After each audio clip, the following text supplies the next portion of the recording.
Corte às influências satânicas. Rapsódia de Realidades, quarta-feira, 20 de maio de 2026. Por Pastor Chris Oyakhilome. Tendo atravessado a ilha até Pafos, encontraram um certo feiticeiro, um falso profeta judeu, cujo nome era Bar Jesus. Atos capítulo 13, versículo 6. Atos capítulo 13 dá-nos uma imagem clara de como Satanás tenta resistir ao Evangelho, especialmente quando este está prestes a chegar àqueles que ocupam posições de liderança. Um exemplo é visto em Atos capítulo 13, versículo 6, quando Paulo e Barnabé atravessaram a ilha de Pafos pregando o Evangelho. O procônsul Sérgio Paulo, a quem a Bíblia descreve como um homem prudente, desejava ouvir a palavra de Deus e mandou chamar Barnabé e Saulo, conhecido como Paulo. Atos capítulo 13, versículo 7. Ele queria saber mais sobre Jesus Cristo. Mas havia alguém muito próximo dele que não deixaria isso acontecer. Atos capítulo 13, do versículo 6 ao 8. Na versão amplificada clássica, revela o seguinte: depois de terem percorrido toda a ilha de Chipre até Pafos, encontraram um certo feiticeiro ou mago judeu, um falso profeta chamado Bar Jesus. Ele era muito próximo do procônsul Sérgio Paulo, que era um homem inteligente e sensato, de bom discernimento. Ele chamou Barnabé e Saulo e procurou ouvir a palavra de Deus a respeito da salvação no reino de Deus, alcançada por meio de Cristo. Mas Elimas, o sábio, pois essa é a tradução do seu nome que ele próprio se tinha dado, opôs-se a eles, procurando impedir que o procônsul aceitasse a fé. Ele resistiu e tentou impedir que o líder recebesse a palavra.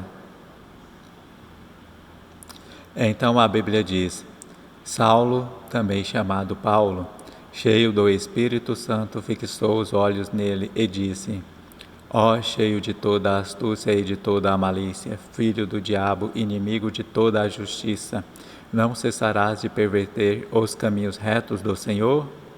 Atos capítulo 13, versículos 9 e 10. Paulo não falava por suspeita ou emoção, falava por inspiração do Espírito Santo.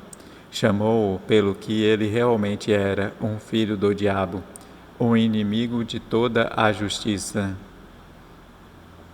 Muitos líderes mundiais têm ao seu redor pessoas que os distraem da verdade e os impedem de ouvir a palavra de Deus. É por isso que nos posicionamos em oração para cortar essas influências dos líderes das nações. De vez em quando, ao orar pelos líderes das nações, governos e instituições deste mundo, declare que os conselhos dos Elimas deste mundo sejam frustrados e silenciados. Corte a influência deles sobre os líderes. Ore para que, em todo o mundo, os corações dos presidentes, reis, governadores, legisladores e decisores estejam abertos para ouvir e receber a palavra de Deus, e que o Evangelho esteja a produzir frutos nas suas vidas. Ore também para que o Espírito lhes conceda discernimento para reconhecer o engano e que influências justas os rodeiem, criando acesso para que o Evangelho seja pregado, recebido livremente e difundido rapidamente por todo o mundo. Aleluia! Confissão. A palavra de Deus prevalece nos corações dos líderes e tomadores de decisão em todas as nações hoje. Toda influência satânica para resistir ao Evangelho e afastá-los da verdade é cortada pelo poder do Espírito Santo. A sabedoria e a justiça de Deus dominam as nações, e a sua verdade é estabelecida sem resistência. Em nome de Jesus. Amém. Estude mais. 1 Timóteo capítulo 2, do versículo 1 ao 4. Atos capítulo 13, do versículo 6 ao versículo 12, na versão NVI.